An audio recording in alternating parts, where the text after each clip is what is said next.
Hello, people of God. How is everyone doing? It's been a while guys. నిజంగా ప్రతి వారం video మీ ముందుకు తేయడానికి ప్రయత్నిస్తున్నాను. అయితే ఈస్టర్ తర్వాత మరలా స్మాల్ బ్రేక్ వచ్చింది. But anyway, welcome back to the channel. మీరు కనుక వీడియోని కొత్తగా చూస్తున్నట్లయితే hi, I'm Helen Catherine and I'm so happy that you here today. So today we're continuing our topic, help I think I like someone. ఒక క్రిస్టియన్గా, దేవుని బిడ్డగా ఒక వ్యక్తిని ఇష్టపడినప్పుడు ఏం చేయాలి? ఇప్పటికీ టాపిక్ మీద 2 వీడియోస్ చేయడం జరిగింది. సో ఆ వీడియోస్ మీరు చూడలేనట్లయితే I will link them up here. ఆ వీడియోస్ చూసాక come back to this video, అప్పుడు మీకు బాగా అర్థమవుతుంది. ఈవేళ థర్డ్ స్టెప్ ఏంటో మనం చూద్దాము. సో ఒక క్రిస్టియన్గా ఒక వ్యక్తిని ఇష్టపడినప్పుడు, ఒక వ్యక్తి పైన ఫీలింగ్స్ ఏర్పడినప్పుడు ఈ 3వ మెట్టు అనేది చాలా ప్రాముఖ్యమైన మెట్టు. అది ఏంటి అంటే డిసర్న్ దేర్ క్యారెక్టర్.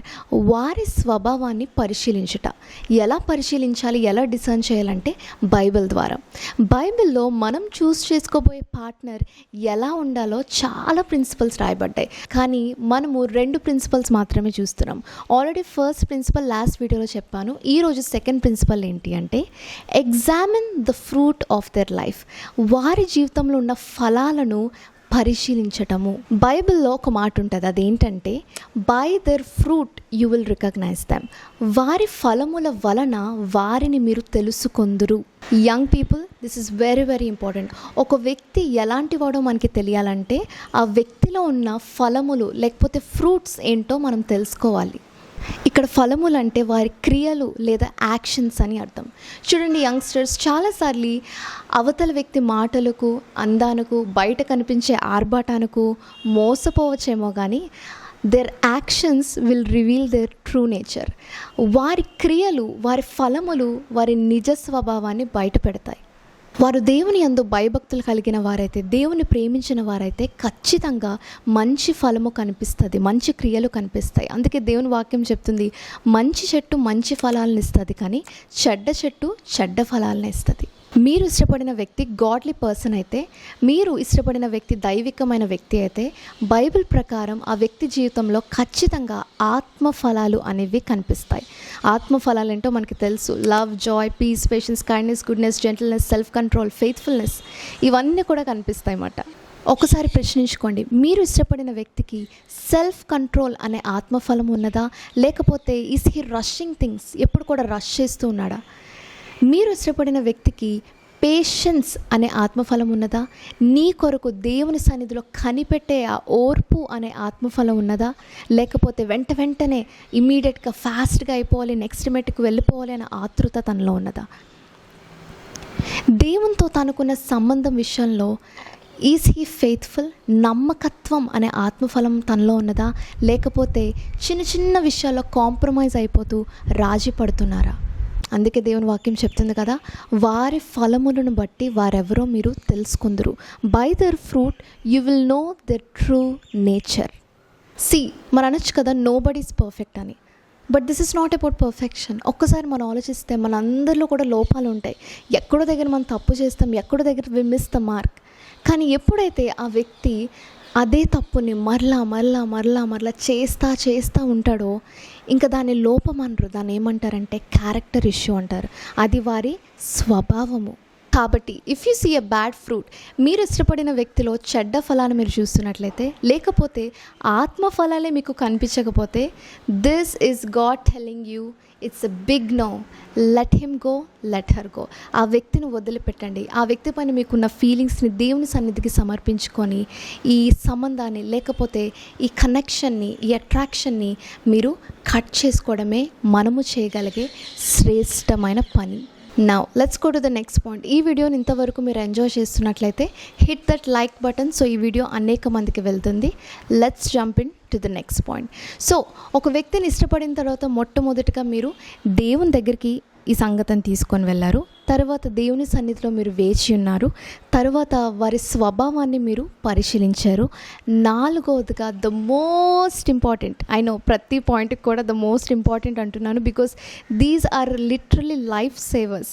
సో 4వ పాయింట్ ఏంటి అంటే, ఈ పాయింట్ని అందరూ స్కిప్ చేస్తాము. All youngsters we just skip this point. Seek godly counsel. దేవుని భయము కలిగి మీ మంచి కోరే వారి సలహాను తీసుకోండి. ఇక్కడే మన యూత్ అందరం సైలెంట్ అయిపోతాం. ఎందుకంటే వి ఫీల్ సో గిల్టీ. ఈ విషయం కనుక వారికి చెప్తే నన్ను తప్పుగా అనుకుంటారేమో, ఈ విషయం కనుక వారికి చెప్తే వద్దు అంటారేమో, ఈ విషయం కనుక చెప్తే ఆ వ్యక్తి నాకు కరెక్ట్ కాదంటారేమో, ఈ విషయం కానీ చెప్తే వాళ్ళు నన్ను తిడతారేమో, అది చేస్తారేమో అని చెప్పి వారి హెచ్చరికకో వారి గద్దింపుకో మొత్తానికి దేనికో భయపడి మనము ఈ విషయాన్ని, ఈ ఫీలింగ్ని లేకపోతే సంబంధాన్ని మనం దాచిపెడతా ఉంటాము. ప్రపంచం అంతటికీ మనం చెప్పక్కలేదు. Share it with your trusted pastors, లేకపోతే మీ మెంటర్స్, లేకపోతే youth group leaders or godly elders or even family. ఎందుకంటే దేవుని వాక్యం చెప్తుంది కదా, for lack of guidance a nation falls but victory is won through many advisers. మార్గదర్శకులు లేకపోతే ప్రజలు నాశనం అవుతారు, కానీ సలహా ఇచ్చే వాళ్ళు ఎక్కువ మంది ఉంటే ప్రజలకు క్షేమకరం అని దేవుని వాక్యం సెలవిస్తుంది. మనలో చాలామంది అనుకుంటాం కదా, no no no I don't need anyone, దేవుడు నేను ఉంటే చాలు, నేను దేవుడు ఈ ప్రయాణం చేస్తాము, మాకు ఎవరి సలహా అవసరం లేదు, ఎవరు గైడెన్స్ అవసరం లేదు, దేవుడే నన్ను నడిపిస్తాడు, దేవుడే నన్ను గైడ్ చేస్తాడు అని అనుకుంటాం. జాగ్రత్త, it is a devil's trap. ఇది సాతాను ఒక ఉరి. ఎందుకంటే we need godly people in our lives. In fact దేవుడు మనల్ని గైడ్ చేయడానికి, నడిపించడానికి మన పాస్టర్స్ని వాడుకుంటాడు, మన మెంటర్స్ని వాడుకుంటాడు, మన యూత్ గ్రూప్ లీడర్స్ని వాడుకుంటాడు, మన కుటుంబాన్ని వాడుకుంటాడు. కాబట్టి we need these people in our lives. ఇటువంటి దైవికమైన వారు మన జీవితంలో మనకు ఉండటం మనకి అత్యంత అవసరము. కాబట్టి you can not do this alone. ఇది మనం ఒంటరిగా చేసే పని కాదు. ఎస్పెషలీ రిలేషన్షిప్స్ అనే విషయంలో ఖచ్చితంగా ఇటువంటి దైవికమైన వారు ఇన్వాల్వ్ అవుతేనే మనం సరైన డైరెక్షన్లో మనం వెళ్ళగలము. చూడండి, godly council is protection, not control. దైవికమైన సలహాదారులు మనల్ని ఏదో కంట్రోల్ చేయడానికి కాదు, వద్దు ఇలా వెళ్ళు అలా వెళ్ళు దానికి కాదు.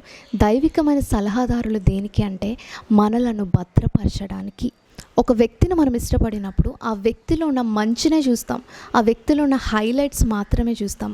కానీ ఎప్పుడైతే ఈ విషయాన్ని మనము దైవికమైన వారితో పంచుకుంటామో, they see what we can see. మనము చూడలేనిది వారు చూస్తారు. ఆ వ్యక్తిలో ఉన్న రెడ్ ఫ్లాగ్స్ అవనివ్వండి, ఆ వ్యక్తిలో ఉన్న వార్నింగ్ సైన్స్ అవనివ్వండి, లేకపోతే మనల్ని ప్రార్థన సహాయంతో మనల్ని ఎంకరేజ్ చేయడం అవనివ్వండి, లేకపోతే సరైన డైరెక్షన్లో మనల్ని పాయింట్ చేయడం అవనివ్వండి, లేకపోతే ఎస్ మా this is the right way అని చెప్పడం అవనివ్వండి, లేకపోతే క్లారిటీ ఇవ్వడం అవనివ్వండి. ఇవన్నీ కూడా ఎప్పుడు మనకు వస్తాయంటే మనము దైవికమైన వారితో పంచుకున్నప్పుడే. Only when you share with godly counsel. Remember one thing, sin thrives in secrecy. పాపము దాచిపెట్టిన చోటే వర్ధిల్లుతుందంట, పెరుగుతుందంట. ఎప్పుడైతే మన ఫీలింగ్స్ని, మన రిలేషన్షిప్ని దాచిపెడతామో, వి కీప్ ఇట్ హిడెన్. లేకపోతే ఎవరో వ్యక్తి మిమ్మల్ని ఇష్టపడుతున్నారు, ఆ విషయాన్ని వారు ఎంతకాలం అని దాచిపెడతా ఉన్నారు, ఎంతకాలం అని లెట్స్ మెయింటైన్ ఇట్ సీక్రెట్గా మెయింటైన్ చేద్దాం అంటున్నారా? లేకపోతే is that person sharing with godly counsel, దైవికమైన వారితో పంచుకుంటున్నారా? ఎప్పుడైతే ఈ విషయాన్ని మనం దాచిపెడతామో, we keep it hidden, there is no accountability. ఇంకా ఎవరు మిమ్మల్ని గైడ్ చేసేవారు ఉండరు, ఎవరు మీకోసం ప్రార్థన చేసేవారు ఉండరు, మిమ్మల్ని హెచ్చరించేవారు ఉండరు. దేవుడు నాకు కన్ఫర్మ్ చేసేట్లే, నాకు వాగ్దానం ఇచ్చేట్లే అని చెప్పి ఆ రిలేషన్షిప్లోకి ప్రొసీడ్ అయిపోయేవారు చాలామంది ఉన్నారు. ఎప్పుడైతే అకౌంటబిలిటీ ఉండదో, ఎవరికి మనం జవాబుదారులుగా ఉండము.